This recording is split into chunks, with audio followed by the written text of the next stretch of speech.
one of the big deals that people had were degrees. And I wasn't really sure why, because from my experience, like I have 10 years of IT slash cyber experience.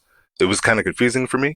I realized that if I didn't put my degree on paper, even though I didn't have it yet, that the chances of me getting someone to reach back were a lot slimmer.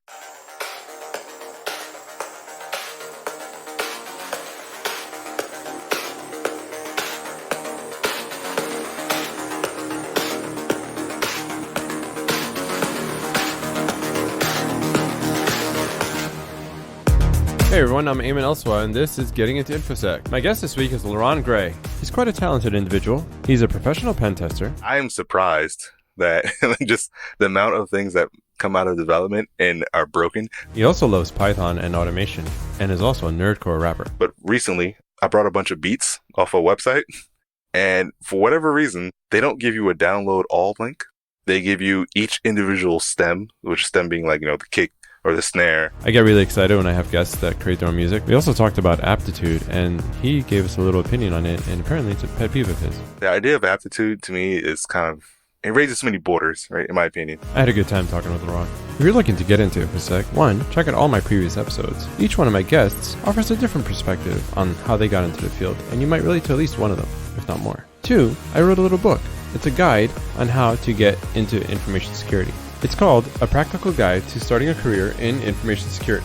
Link to the book is in the show notes or at gettingintoinfosec.com. If you like this show, please share with your friends and let others know. They might thank you for it. All right, on to the show.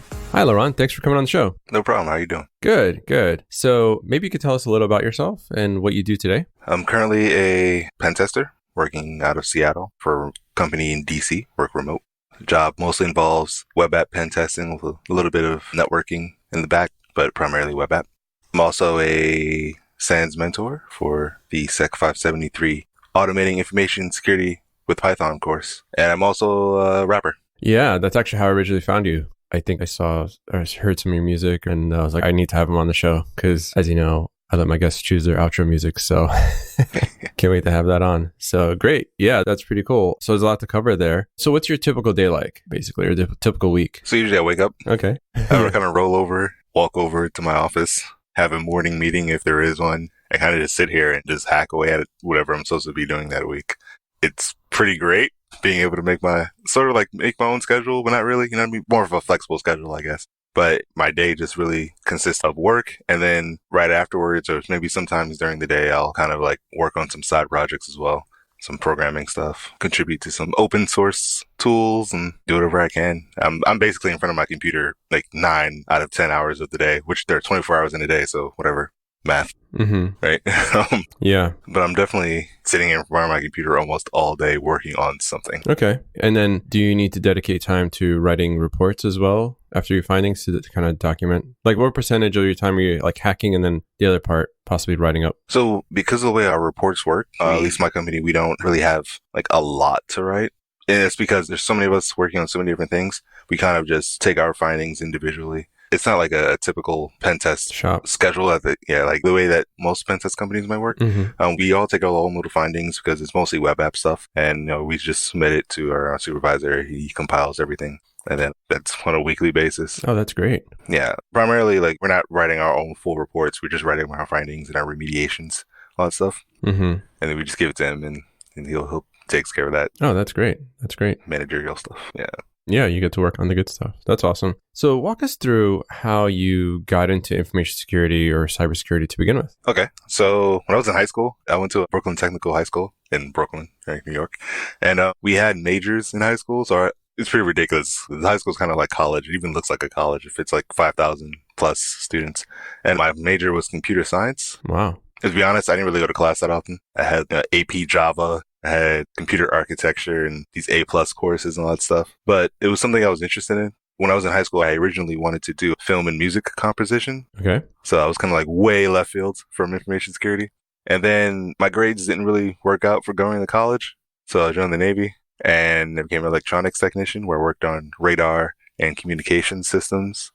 So I guess something a little different happened where the ship that I had been assigned to wasn't built yet. Oh. We call it pre-commissioning. Mm-hmm. And on the ship, they decided that they were going to have a very new navigation system that they had not put on any other ship before. Okay. But because my supervisors and all of them were a lot older, they didn't really have they didn't have that much networking skill, or they didn't really know networking or computers that often. So it kind of fell to me to monitor the navigation network, which is straight up, Ethernet network all the way from the bridge down to the engine room. They left that on me mostly because I volunteered because I wanted to learn more about it. Okay. And so that was my first quote IT related experience. So when I reached my 6-year mark, I had the option of getting out or re-enlisting, and I decided that instead of just getting out and just going to college or something, I was going to change my job. We call it cross-rating. I was going to change my job to Cryptologic Technician for networks because they worked in a cybersecurity realm. I kind of wanted to see what that was about since I had the opportunity. Mm-hmm. So I switched jobs, and then I ended up doing something completely different, like I would have never expected to have been doing. And I decided at that point, I noticed I didn't want to be stuck in a purely managerial position, and I was getting to that rank where if I had made one more rank, that I would have been doing just mostly paperwork related things. And so I decided somewhere right after I changed my jobs that I was just going to get out and become a pen tester. Okay. But when you were in the last position that you were in, what did you end up learning, or what was the skill set that's required? So it was an offensive security position. Oh, okay. But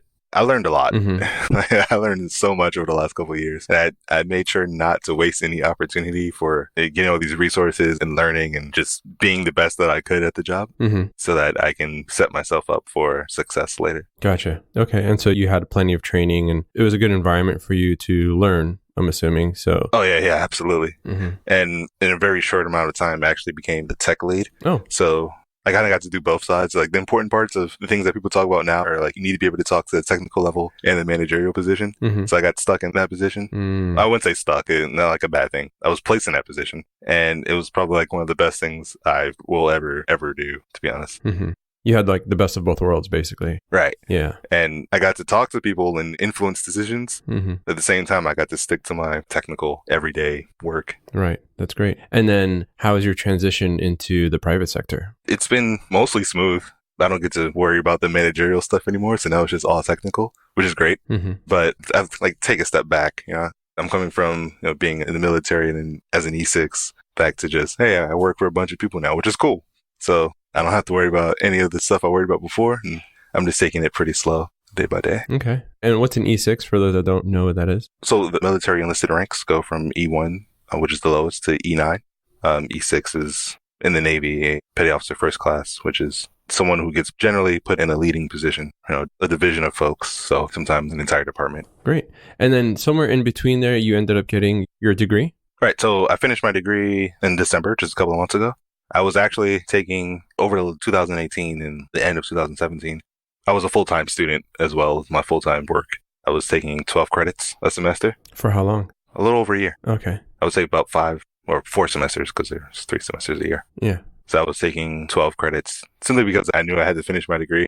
By the time I got out, it would have been best for business. Yeah. And I wanted to finish my degree. So I was taking 12 credits. I was doing CLEP courses. I was doing everything I possibly could to try to finish my degree. Okay. By the end of 2018. When did you start on the degree, though? When did you start? I started 2016, August 2016. Oh, nice. So you finished in 2 years. So I guess mostly CLEP courses is what helped? For the gen ed stuff, yes. But then also the military also gives you like college credits for your job. Ah, I see. And because I had so much school and training lined up, I got to start my degree like 50 credits. I see. Okay. That was a huge help. Yeah. Okay. Great. And so applying for jobs, walk us through maybe how you were applying for jobs and things that employers were looking for. So that was a pain. So I guess job searching in general is a pain. Right. So last April 2018, I started getting my resume together and I started, networking more than I already was, simply because I wanted to find people who can give me some advice. And so when I was in San Antonio, there was a group called the San Antonio's Hackers Association, and they helped me out with my resume, as well as some of the BreakSec Slack channel in Seattle. And how did you find all these groups? Just from going to conferences. I went to B-Sides. I went to some of the other conferences that are held in Austin, Texas. And I just started meeting people, introducing myself. I think it's pretty important. I've realized. And I don't think I would be where I am right now if I hadn't gone out and made that effort. Let me see. Yeah, so I get into these groups and I get my resume reviewed and people give me advice and everyone's like, you should do this, you should do that. I'm like, okay. And I noticed that while I was submitting my resumes, that one of the big deals that people had were degrees. And I wasn't really sure why, because from my experience, like I have 10 years of IT/cyber experience. It was kind of confusing for me. I realized that if I didn't put my degree on paper, even though I didn't have it yet, that the chances of me getting someone to reach back were a lot slimmer. So, and it was even stranger because this was in October that I was putting out my resumes and I was getting my degree in December. And so I just started putting it on there because I'm like, I'm not going to fail any classes. Nothing's going to go wrong. I know nothing's going to go wrong because I'm not going to let it go wrong. So I started putting my degree on, and then more attention came to my resume. And with the help of some folks, I was able to secure the job that I have now. With the help of some basically referrals or? Right. Some referrals from some people I've met in the past, some people that I've done CTFs with, that I've been in meetings in San Antonio with. So I think the network connections really help, but you still have to have that clout. You know what I mean? Like having a referral isn't just a job, but you still need to work towards it. And that's what I've been doing over the last couple of years, was just making sure that my resume was up to par, making sure that at some point someone's going to look at my resume and go, oh, this guy's pretty dope. He had a unique position. He has a unique perspective and background. That's really what I was aiming for. So it's a combination of things that were building up, you would say? Absolutely. Absolutely. Okay. And so how was the search? Did you notice a significant difference when you were applying with or without the degree? Yes. Walk us through that if you can. So I didn't get that many interviews to begin with. Okay. Because this is my first time actually applying for a job. I wasn't really sure if it was a thing about just what people expect to have on resumes, because I don't have the traditional things that you would find on a resume on mine, specifically for, a pen testing position. And I wasn't really sure if it was just that or the fact that I didn't have my degree and people were just looking for keywords in their searches. So I just put the degree on there because at a certain point I just got tired of not getting any callbacks or even just, initial interviews or any responses at all. Okay. It was just the wildest thing. And I noticed that some of these positions started hitting me up after I got my job. And I'm like, well, that's about 3 months time frame. I don't have time to be broke in Seattle. You know what I mean? Rent's expensive, right? Right. Yeah. So getting a degree and certifications, it seems to be controversial, especially if you go out on Twitter, right? So it's good to get different perspectives on the matter. So you had a lot of certifications when you were applying, correct? Right. I made sure to squeeze as much money as I could out of my previous job so I could get certifications. Some of them I even paid for myself. Okay. And so out of all the components, like in your job search, right, you had the skills, right? So I don't think there was too much of an argument as far as having the skills. But when it came to applying for jobs, having that like translate into the job market, right? Tell me as far as like maybe percentage or breakdown, how much all the other components really mattered for actually finally landing a job. I guess one is not trying to advocate to, get this or that, right? Right. But maybe you could expand to us on one, is it dependent basically on the job market, the location, just expand on the whole job search and how it related to you? So primarily when I was first looking for jobs, I wasn't intentionally looking for degrees. I was looking for like certain certifications in LinkedIn, right? Things that had certain listings. And with OSCP being at the top of them and I didn't have it, it was a little more difficult. But I was still applying to jobs where I felt that I could have OSCP if I wanted, because that just seems to be the bread and butter of job searches in cybersecurity, at least in penetration testing anyway. And it's kind of weird because I have certifications that I would consider equivalent to OSCP, but they don't have the name to them. So I'm walking around with all the certifications and this skill set, but I can't really express it to someone who doesn't know what they are. And I think one of the bigger issues is for bigger companies, where the person reviewing the resume just may be an HR person. I don't mean to say that negatively, but they're an HR person who may not have awareness of all the things that are involved. Yeah. It was a little more difficult. And I think with all the big companies in Seattle, there might have been more of that than in some other places where you just, smaller firms or companies where you just kind of submit your resume to a technical director or something like that. I'm not really sure if that helped or hurt me, because I will say that there is a particular company that looked at my resume and said, wow, we think you'd be perfect for this other job that we have. And when they told me what this job was, I was like, this has nothing to do with my summary, but you're not looking at what I currently have. You're looking at the things that I've done almost 10 years ago. Right? So I was really confused. And I'm new to the job market. So like, what am I doing? But at that point, I had to kind of refine my resume to have less of those points, even though they were pretty strong points. I needed them to build like a history of experience. Mm-hmm. And I started focusing more. Like I put my certifications at the top this time. So I'm like, here are the things that I'm going for. Right. Here in my summary, here's what I'm aiming for. Please stop looking solely at some of this other things that are closer towards the bottom. And I think that in some other markets, like if I were still in Texas or in the DC area, Mm-hmm. or even San Francisco, I don't know. I think that the focus there would have been different towards what my current experience, what I've been working on the last couple of years, rather than people wanting to fill positions simply because I had some skill set from X amount of years ago. That's my personal opinion. I can't really speak that as truth, but that's how it felt for a couple of months. Yeah, it's great to get everybody's perspective because everybody's going to have a different perspective on things. And that's kind of the hard part. And that's why we have the show, right? Cool. So any interesting war stories that you had in the past years that you can share with us? I wouldn't say over the last couple of years, and mostly because I can't really, most of that stuff was all in the classified environment anyway. Yeah. But I would say over the last month or two of me working in my current position, it's been a lot of interesting things. Web app is not really my strong point, but it's what I'm here doing. I'm still learning some of the more nuanced things about web app penetration testing. Mm-hmm. And I would say I'm surprised that just the amount of things that come out of development and are broken. I've never seen this before. I've never dealt with this environment. And it's just weird that, people don't sanitize inputs by default, even when it's built into the framework that they're using. Yeah. Right. Or just the vast amount of other simple OWASP top 10 things that seem to come through our shop. It's mind blowing. It's nothing like really out of this world, Mm-hmm. but I'm just shocked at the volume at which it exists because sheesh. But yeah, I don't have any like interesting, like amazing stories, unfortunately. I just started working here. Right. But yeah, I guess, for a lot of the folks that have been around there, it starts to get numb and they're just not surprised anymore. But yeah, that's interesting. And so do you do bug bounties and stuff outside of work? I've been trying recently. I've been on HackerOne and Bugcrowd, and I got a $50 bounty. Okay. I thought was cool, I guess. It turned out, so this particular company had what I thought was a mail server Mm-hmm. and with an outdated software. And so I tested an exploit against it. And it turned out that the company no longer owned that server. Oh. Their DNS was still pointing to it though. And so it turned into an issue of, I don't know whose server I just touched then, even though I did due diligence, right? I made sure, or at least I thought I did due diligence. I made sure that it's in their scope, right? Yeah, it's in their scope. So their DNS is pointing directly to the server. So I was like, okay, it's theirs. That's funny. And it turned out that they had some dangling DNS records. And so they fixed that up. And it was not as exciting as I thought it was going to be. Okay. I went from like a P1 down to like a P4 or something like that. I was so sad. But that was my first one. So I didn't really take it to heart. I've been trying to look at other things recently. But again, web app stuff is primarily not it is my job now. Mm-hmm. It's not my primary experience. Anytime I do bug bounties, like I aim for like network stuff, but with everyone moving to cloud infrastructures, I think it's probably a little more difficult to try to do network-based attacks now than it was 10 years ago, maybe. Right. It's not as prevalent, at least in certain markets, and especially remotely. So let's talk about like Python. I've read your blog and you have a lot of blog posts about Python automating and things like that. Walk us through that and how one can start learning, or at least Python in relation to, say, pen testing or anything for helping InfoSec.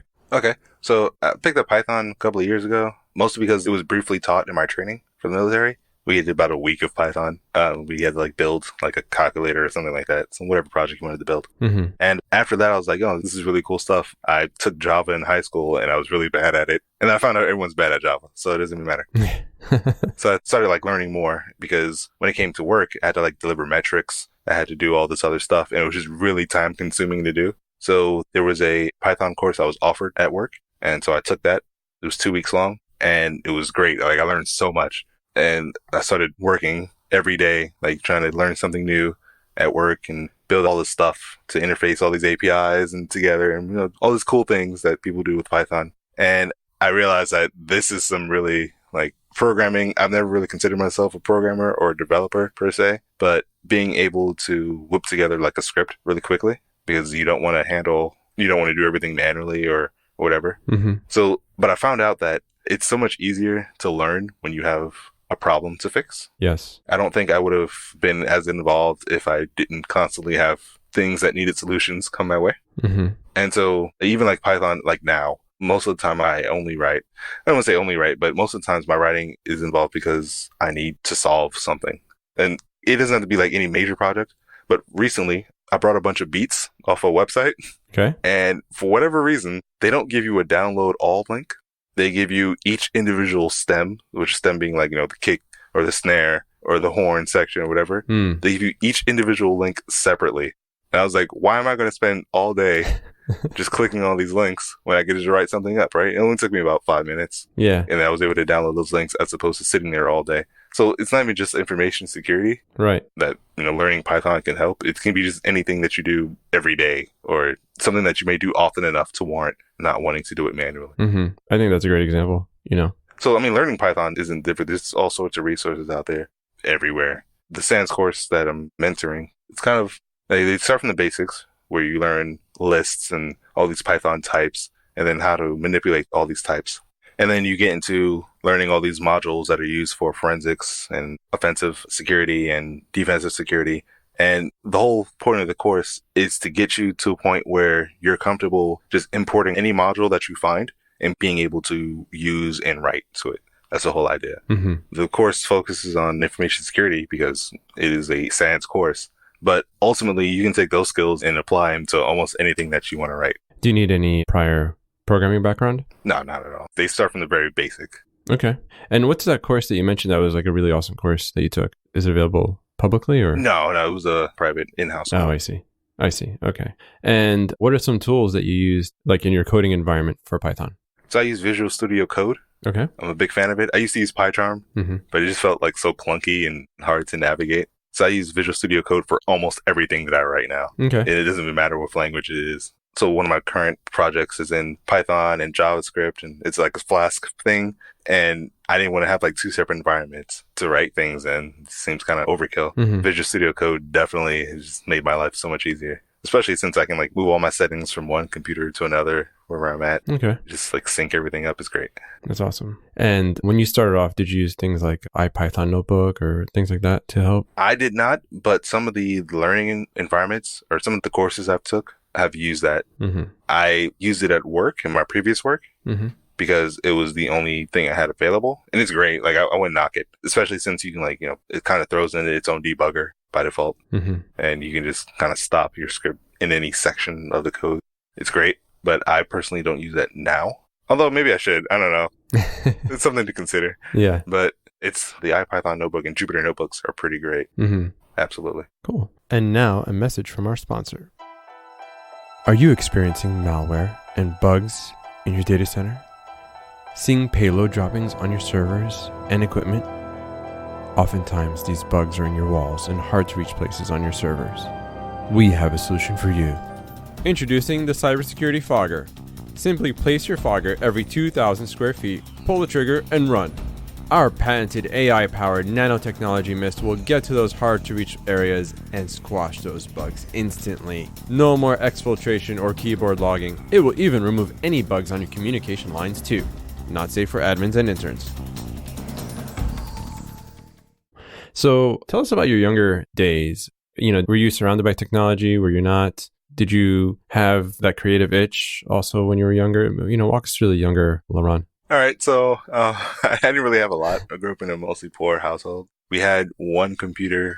It was like one of those old Gateway computers. The Gateway turned into Dell, right? I think. I'm not even sure. I haven't heard of Gateway in forever. Yeah, I remember. Yeah. But we had like this old Gateway computer. And like I kind of wanted to mess around with it, like to see the internet. I was like 10 years old. Right? Probably wasn't it wasn't the best place to be. But I was always home all the time. I wasn't really allowed to go outside that often. So it was kind of just, I wanted to pick something up inside. I didn't have that many video games for myself. And I didn't get my first laptop until I was about 17. And it's only because somebody gave it to me because they had an extra one. And then I was mostly up watching anime.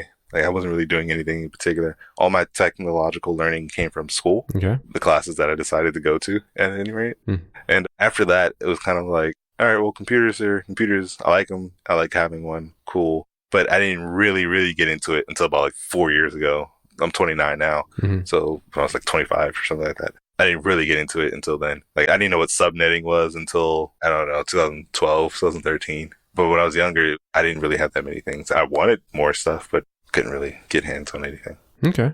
And do you remember a situation where you kind of had to either social engineer yourself out of a situation or, kind of just get out of a situation when you were younger, hack the system, quote unquote?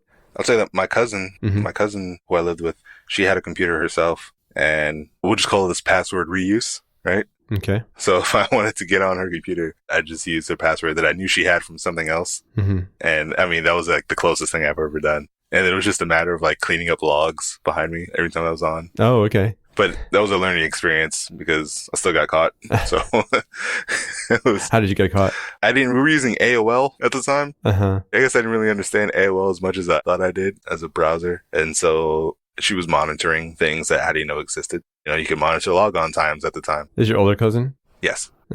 She was about 10, 15 years older than I am. I'm not sure. Oh, wow. Okay. But yeah, like, And how are you wiping the logs? I thought it was just cool to clear your browser history. Gotcha. It's not the case.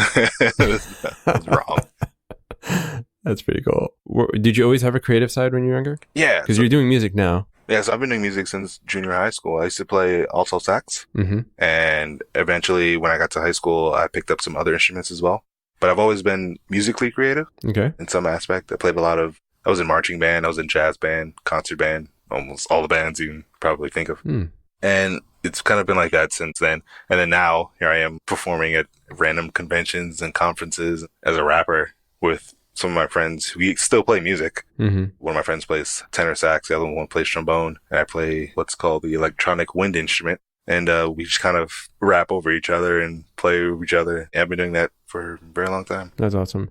Do you see a lot of the creative side in your current job now? Like tapping into that creative side? Oh yeah, absolutely. Absolutely. So there's a huge overlap between just creativity in general, right? Mm-hmm. And pen testing, because you have to be creative. If you were to follow like any particular methodology step by step, you're probably cutting yourself short because these methodologies are out there as a template, right? They're not there to be followed step by step and say, well, if A, then B, right?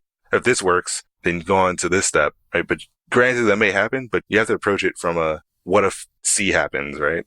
You can't just think inside the box all the time. Okay. I think musical creativity is like one of those big things where you can definitely just sort of translate that into an expression of penetration testing in various creative forms, right? So if A happens, okay, well, maybe something else happened somewhere else. Recently, we had a thing where we were trying out cross-site scripting on one page, right? Mm-hmm. But it wasn't actually affecting anything on that page. It was affecting something on a completely different page, right? And that was how we got access to do other things later. But it definitely takes that creative mindset of not just following anything that may be on a paper or something like that. Yeah.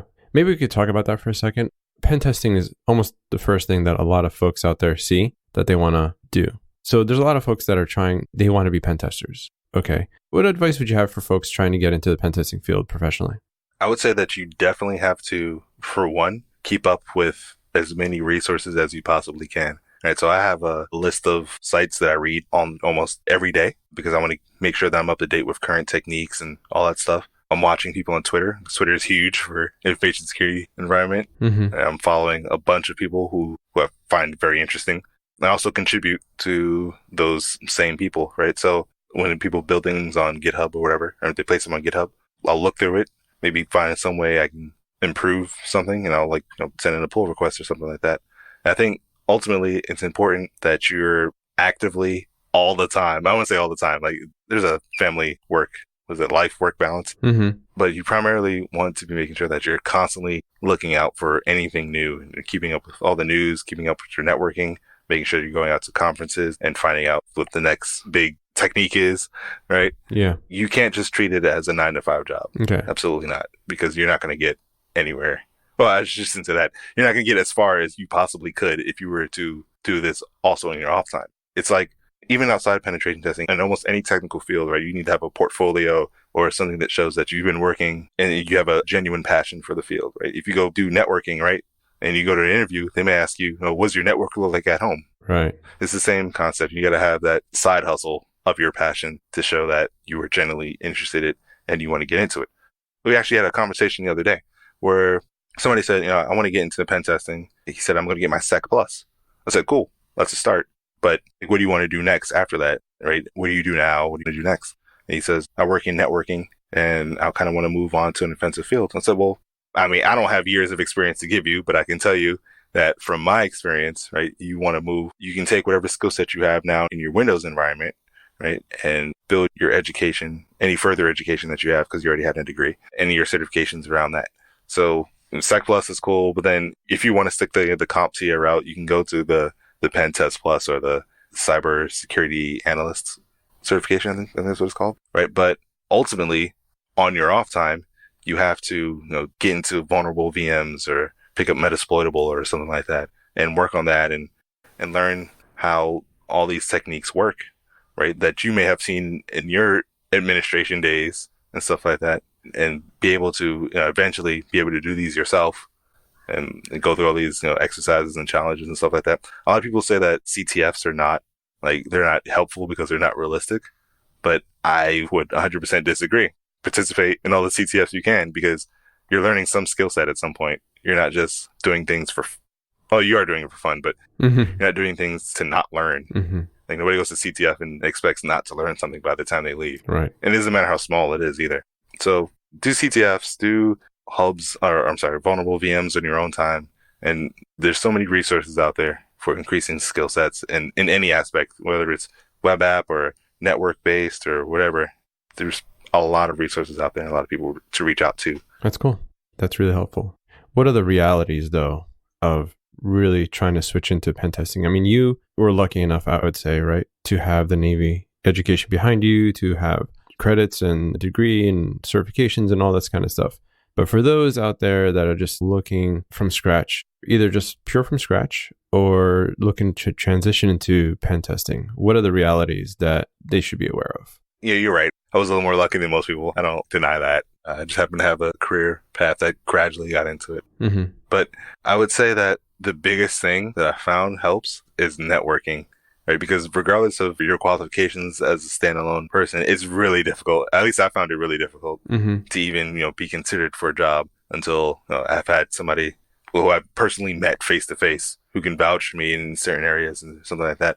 It's kind of weird because job searches shouldn't be like that, right? Right. They should be based on your merit, but you have so many people applying for jobs that it kind of becomes difficult for any one person to really give each resume justice or anything like that.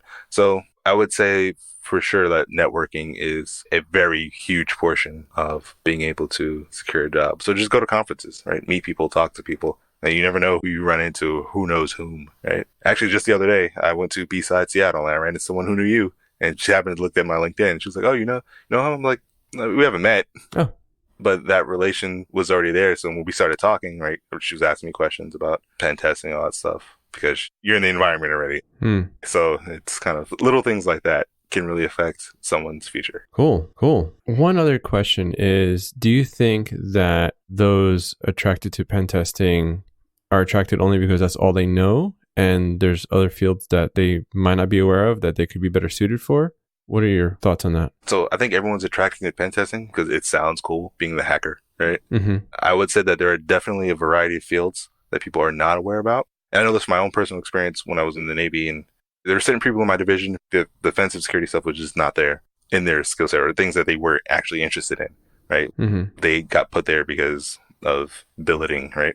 Actually, wrote a slide and I was talking to some high school kids. I was like, everyone hears hacking, right? And they think, oh, I'm going to get into your computer or something like that. But here's others, forensics or incident response, or even just like, DevOps. But like all these other skill sets that are involved in making sure that things are secure. So because you hear hacking, you're going to think penetration testing or something similar to that. But in reality is that everybody has their own role to play. And so whether or not people are interested in those things is one thing, but a lot of people I've found aren't aware of all these different nuanced fields, right? Or subfields, like reverse engineering, for example, and malware analysis may not be the same thing, right? As far as a day-to-day job may be, but they're heavy relatable skills. So I've talked to people in the malware shop in my last shop, and they were like, I don't want to do this, but I kind of like this figuring out this puzzles of reverse engineering. I'm like, well, you're in this job now, but later maybe you can take the same skill set and translate it to something else. I think there's definitely people, or in an offensive security capacity, right? You can do the exact same thing, right? Break things apart in order to find holes in them, as opposed to break things apart to figure out what happened or why this is bad or malicious, whatever. So I would definitely say that if you have a skill set and you think penetration testing is something that you may be interested in, you should also consider other fields just in case, right? Right. If you don't want to pigeonhole yourself into one thing. Yeah. Is it a matter of aptitude also? The idea of aptitude to me is kind of, it raises so many borders, right? In my opinion. Yeah, go ahead and expand on that. Right. There's a lot of things I don't know, for example. Right. I have the aptitude for penetration testing, I think, in my opinion. Okay. But I didn't go through the same like career pipeline that you go from IT administrator into security team and all that stuff. Right. So I may not know some of these basics that I don't even know that I don't know. Right. So you need to have the experience and you need to be able to speak on these experiences well enough, in my opinion, right? It's not just a matter of what you are capable of doing, but is what can you bring to a team based on what you currently have. Gotcha. That's important. If people are so focused on, well, can you get OSCP? Maybe the person can't get OSCP, but maybe they have this other skill set and knowledge that are very relevant to being able to be a penetration tester. Yeah, aptitude is one of those things. It's one of my little pet peeves. I'm just kind of like, don't think about a person based on, and granted, like businesses are businesses, right? Jobs are businesses. That they want to know what you can do for them in the future, but they're hiring you based on what you can do now, mostly, sort of. So that's also just as important as opposed to play to your strengths, basically. I guess is the easiest way of saying that. Okay. That's awesome. No, I'm glad I asked. So you mentioned there were some folks in your group that really weren't interested in the job. Was that what you alluded to? Right. My previous Navy job. Yeah. So tell us more about those that really weren't interested in your job and your insights into that. So that wasn't any fault of their own. It was mostly just because people got placed into positions based on billeting. And so they may not have always wanted to do this particular thing. And we kind of tried to work around that because sometimes we couldn't really move people around. It's the Navy, right? And government and may not always end up where you would like to. Bureaucracy. Yeah. But what we did was make sure that they had the opportunity to grow into a position that they liked, because they didn't have to stay at the same position for more than a year and a half, depending on when they got there. So just a year and a half of that, and then grow them into something that they actually wanted to do and give them that opportunity. It was just unfortunate timing for a lot of people who got placed in certain positions where their skill sets that they had learned up to that point just weren't being put to use. Okay. Very unfortunate. Yeah. I felt so bad for those guys. But yeah, it was a matter of, okay, what is your current position? It can't be helped. Unfortunately, it can't be helped.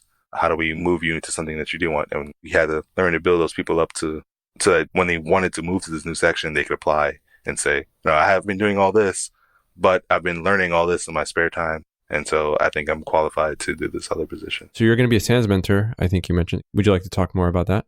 Right. So the course is the SANS Sec 573 Automating Information Security with Python course. It starts March 19th. It's twice a week. That's the schedule that I have set up. So it'll be Tuesdays and Thursdays for about a month. There's 20 sessions, I believe. 20 hours. And that course discounts now if anybody wants to just hit me up on LinkedIn or on Twitter, or we can talk about all that stuff. But the course I'm expecting it to be a pretty fun course because it's a small group, and talking in a small group is a lot less formal than, speaking in one of the bigger classes like the SANS events. So it's based on the on-demand content, the SANS on-demand content, which is, work at your own pace. But I'll be there to help guide people through things that they might be having trouble with. Sort of like a tutor, right? It's a mentor position. So Okay. And how can they find future mentoring that you're doing? Because if they listen to the show a year from now, for example. So on the SANS website, in addition to finding all the SANS events, you can also find the mentor courses specifically if you're looking for those. This course isn't being offered in Seattle any other time, as far as I'm aware. So I decided, hey, I'll teach it. All right. So is this an in-person course? Your mentoring is only available in person, correct? Right. So it's an in-person course. Okay. And it'll be held in somewhere near downtown Seattle. Okay. Awesome. Well, Leron, it's been great talking to you.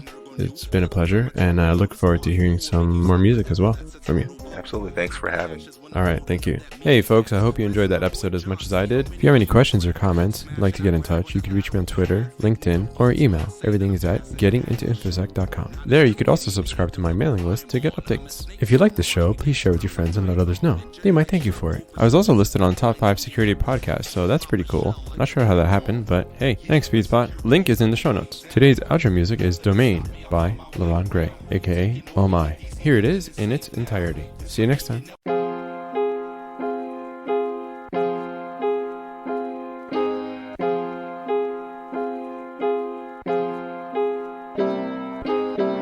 With the penetration test, you can really simulate an attack on your network and then figure out, do your controls pick that up? Does your security team pick that up? Your network security level way down. Nothing can stop me, I'll find my way round. Taking over your DC, nothing is safe now. This might be your network, but it's my domain now. Your network security level way down.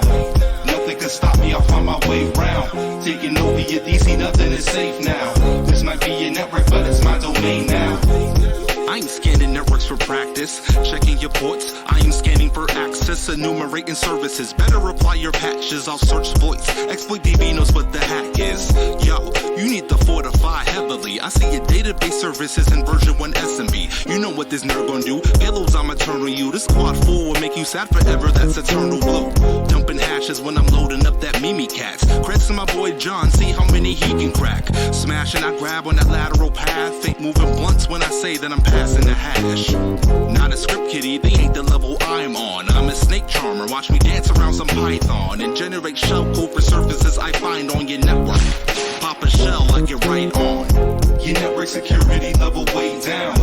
Nothing can stop me, I'll find my way round. Taking over your DC, nothing is safe now. This might be your network, but it's my domain now. Your network security level way down. Nothing can stop me, I'll find my way round. Taking over your DC, nothing is safe now. This might be your network, but it's my domain now. No antivirus products? Guess you've never heard of those. I'm on that Willy Wonka, got the golden ticket Kerberos. You actively blind, I'm tapping your lines, homie. All your unsecured traffic is mine, homie. While your boss browsing porno in the workday. No good, he bout to catch a virus in the worst way. He's staring out a lot of chicks, but all I'm getting out of it, that site he's peeping is mining Monero with some JavaScript. And I bet he won't like that. I'm just trying to get paid to be a white hat. Open my report and I'ma write that and show the impact of an attacker and put him on the right track. That's not how it works. That's not how any of this works. I'll advise you invest in a hit or a NIDS or a fly IPS. Better firewall your ports and deny that egress, or I'll deliver a payload right to your chest. Your network security level way down.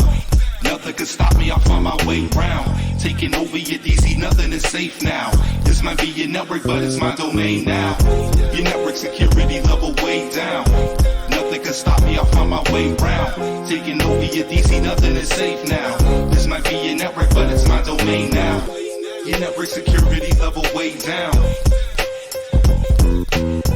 Taking over your DC, nothing is safe now. Your network security level way down. Taking over your DC, nothing is safe now. This might be your network, but it's my domain now.